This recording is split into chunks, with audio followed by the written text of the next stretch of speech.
Hello friends, welcome to our channel. आज हम एक ऐसे खौफनाक और चौंकाने वाले केस के बारे में बात करने वाले हैं जिसने पूरे भारत को हिला कर रख दिया। यह है मेरठ ड्रम मर्डर केस। एक ऐसी घटना जिसमें भरोसा, धोखा और इंसानियत की हदें पूरी तरह टूटती हुई नजर आती है। ये कहानी सिर्फ एक हत्या की नहीं है, बल्कि ये दिखाती है कि जब लालच और गलत रिश्ते हद पार कर जाते हैं तो अंजाम कितना भयानक हो सकता है। 4 मार्च 2025 की रात सौरभ राजपूत के साथ कुछ ऐसा हुआ जिसकी किसी ने कल्पना भी नहीं की थी। आरोपों के अनुसार उसकी अपनी पत्नी मुस्कान रस्तोगी और उसके प्रेमी साहिल शुक्ला ने मिलकर इस हत्या की योजना बनाई थी। बताया जाता है कि मुस्कान ने सौरभ के खाने में नींद की दवा मिलाई, जिससे वो पूरी तरह बेहोश हो गया। जब वो कुछ भी करने की हालत में नहीं था, तब दोनों ने मिलकर उस पर कई बार हमला किया और उसका गला काट दिया। ये एक सोची समझी और बेहद क्रूर हत्या थी। लेकिन इस कहानी का सबसे डरावना हिस्सा इसके बाद शुरू होता है। हत्या करने के बाद दोनों ने सौरभ के शरीर के टुकड़े कर दिए। उसके शरीर के हिस्सों को एक बड़े प्लास्टिक के ड्रम में डाला गया और उसमें सीमेंट भर दिया गया ताकि सबूत छुपाए जा सकें। यह सब इतनी योजना के साथ किया गया था कि किसी को शक भी न हो।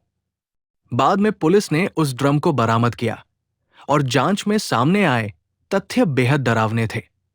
जांच के दौरान यह भी पता चला कि यह हत्या अचानक नहीं हुई थी, बल्कि इसे कई हफ्तों पहले ही प्लान किया गया था। आरोपियों ने पहले से ही ड्रम, सीमेंट और जरूरी सामान खरीद लिया था।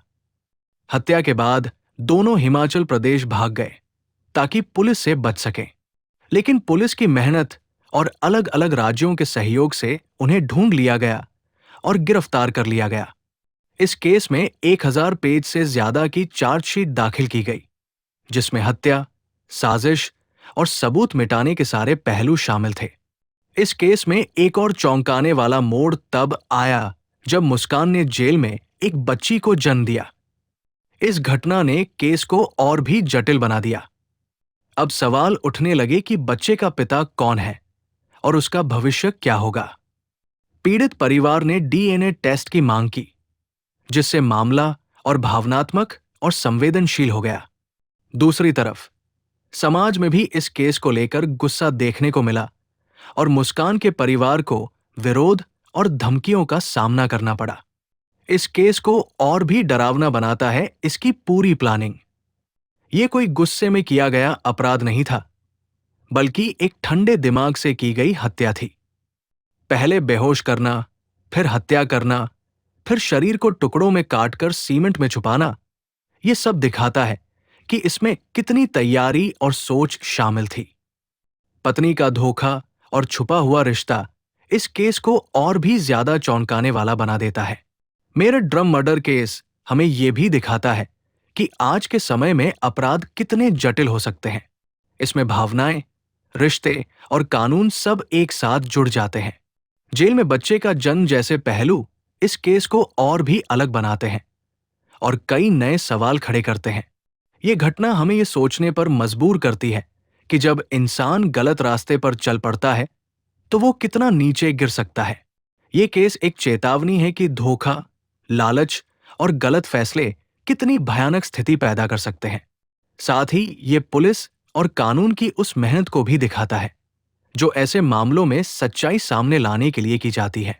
मेरठ का ये ड्रम मर्डर केस भारत के सबसे खौफनाक मामलों में से एक के रूप में याद रखा जाएगा। ये हमें इंसानी रिश्तों के अंधेरे पहलू को दिखाता है और ये भी सिखाता है कि चाहे अपराध कितना भी छुपाया जाए, सच एक दिन सामने जरूर आता है। Thank you for watching.